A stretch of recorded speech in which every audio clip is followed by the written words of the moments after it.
ಪೂಜೆ. ನಾನು ಈ ಕಲ್ ಪೂಜೆ ನಿಲ್ಲಿಸ್ಬೇಕಾದ್ರೆ ಆ ಶಿವನೇ ಇಲ್ಲಿಗೆ ಬರ್ಬೇಕು, ನಾ ಕೇಳಿದ ವರ ಕೊಡ್ಬೇಕು.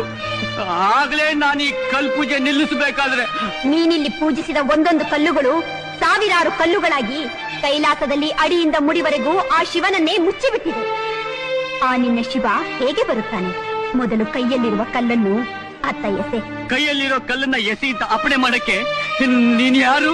ನೀ ಏನ್ ನಮ್ಮ ಅವ್ವೇನಾ? ಮಹಾದೇವನ ಮಡದಿಯನ್ನೇ ಯಾರೆಂದು ಕೇಳುತ್ತಿರುವೆಯಾ? ನನ್ನ ಮಾತು ಕೇಳು, ಈ ಕಲ್ಲುಗಳನ್ನು ಸರಿಸು, ಆ ನಿನ್ನ ಶಿವ ಓಡಿ ಬರುತ್ತಾನೆ. ನೀನೇ ಮಹಾದೇವನ ಹೆಂಡತಿ, ನಿನ್ನ ಮಾತು 100ಕ್ಕೆ 100 ಗಟ್ಟಿ ಅಂತ ನಾನು ಹ್ಯಾಗ್ ನಂಬೋದು? ನೀನ್ ತಾಳಿ ಮುಟ್ಟೇಳು, ನಾನೇ ಶಿವನ ಹೆಂಡತಿ, ಈ ಕಲ್ಲೆಲ್ಲ ಸರ್ಸು, ಆ ಶಿವನೇ ಬಂದು ನೀ ಕೇಳಿದ್ದೆಲ್ಲ ಕೊಡ್ತಾನೆ.